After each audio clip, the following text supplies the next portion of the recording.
Good evening, sir. I am Joros Espera from BSU 1E, and this is my presentation about information speech. Understanding artificial intelligence. Artificial intelligence, or AI, is a term that we hear frequently in today's world, from movies and media to technology, discussion, and daily news. But what exactly is AI and how it is transforming our lives today? I will provide an overview of its types and application benefits and the challenges it presents. Now, what is artificial intelligence? Artificial intelligence refers to the simulation of human intelligence in machines that are programmed to think and learn like humans. These intelligent machines can perform tasks and typically require human intelligence such as visual perception, speech recognition, and decision making and language translation. There are three types of AI. Number one is narrow AI, also known as weak AI. It is designed to perform a narrow task. Number two is general AI.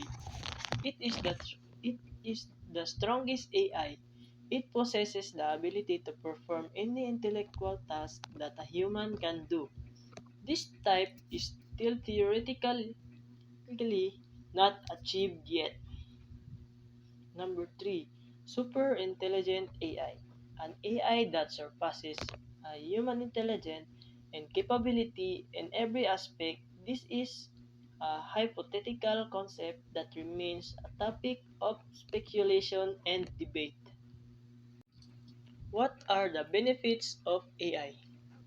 Number one, efficiency and productivity. AI can automate repetitive tasks, allowing humans to focus on one more complex and create endeavors. Number two, improve decision making. AI systems can analyze vast amounts of data quickly and accurately, providing valuable insights for better decision making. What are the benefits of AI? Number one, efficiency and productivity. AI can automate repetitive tasks, allowing humans to focus on one more complex and creative endeavors. Number two, improve decision making.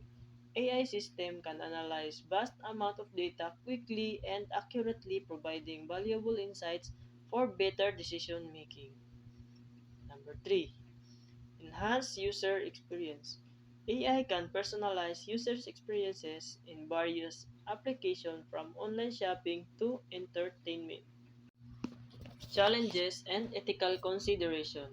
Job displacement, automation, and AI could lead to job losses in certain sectors requiring a shift in the workforce. Number two, bias and fairness. AI system can inherit biases present in training data, leading to unfair outcomes. Ensuring fairness and transparency is crucial. Privacy. Number three, privacy concern. AI often relies on large data sets, raising concerns about data privacy and security. In conclusion, artificial intelligence is a powerful tool that has the potential to revolutionize various aspects of our lives, from healthcare to transportation. While the benefits are significant, it is important to address the challenges and ethical considerations to ensure that AI is developed and used responsibly.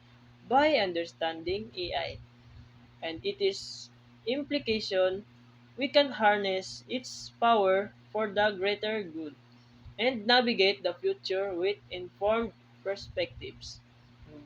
That's all. Thank you.